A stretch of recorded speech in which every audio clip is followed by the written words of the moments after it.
An old admonition is engraved here.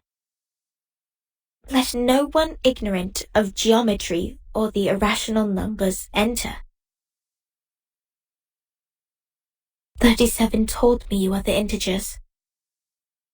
She's the genius kissed by the God of truth. She can see our numbers and has never made a mistake. But I don't understand. Why would you break the silence at the meeting?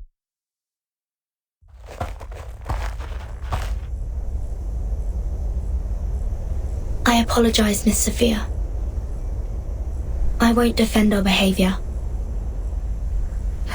You may save that apology for later. If you can persuade more than half of the people to vote for your friend's commutation, perhaps she won't be sentenced to death. I have gathered some case files from the past. I hope it will be of some help.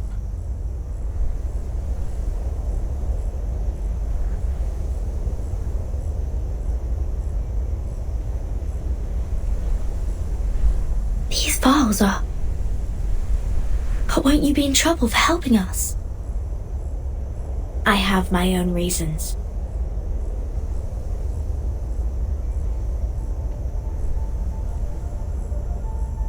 Integers are the living example of virtues, the standard of purification. It represents a soul existing in the world of forms, a true being. It is the floating points behind the decimal which dent the process of our overall purification. The evil, the ones who violate rules knowingly, the ones who turn a positive number into negatives, and a civil person a criminal.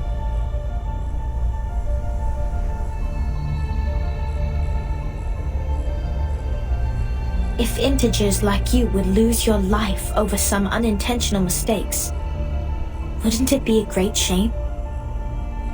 Besides, I can't stand the idea of you being killed in front of me. Not rigorous.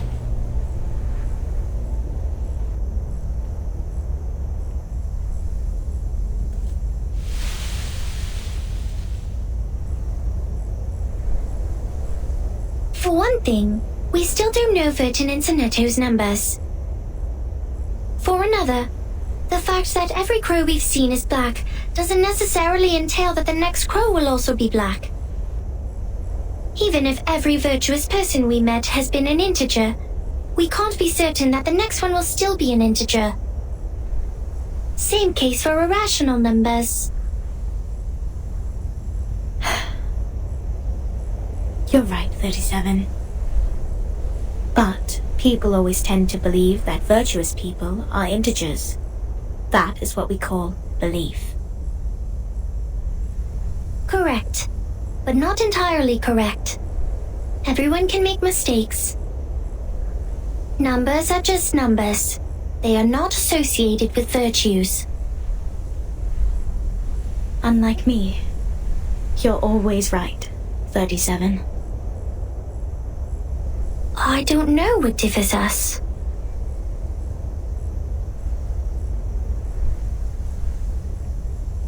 Will you be at the assembly? Yes. Then I will leave them with you. I'm not qualified to set foot in the Hall of Truth.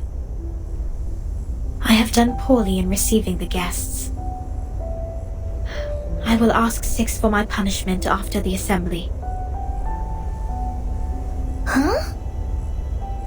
So you are not coming back to my laboratory? Neither will you help me review the calculation results or sort out the books? The scripture shall not be challenged. What's more, any students here can help you in the laboratory. It doesn't have to be me.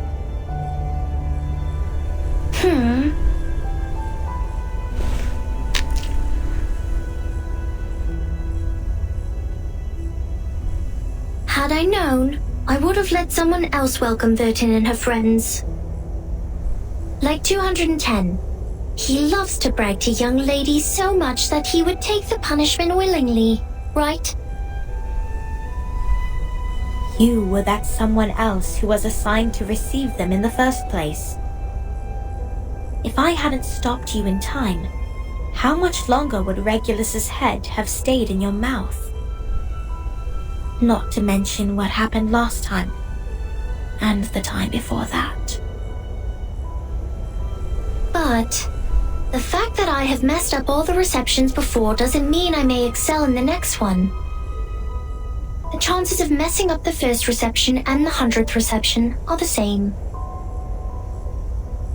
Whatever you say, you little sophist.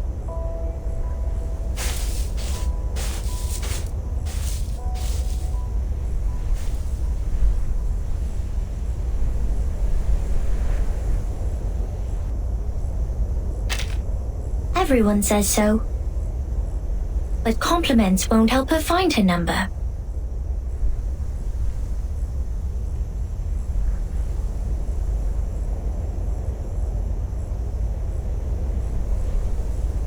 So, Vertin, are you ready for the debate?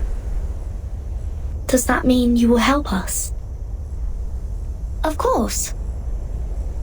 I don't want to miss the chance. What chance?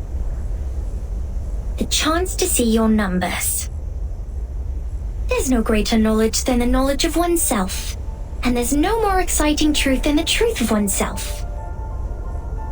I can quickly tell which types of numbers you are, but it requires proof to know the exact number of your soul. I want to know the answer before you see your own numbers.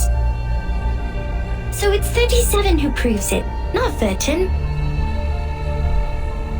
I'd be glad to give this chance to you.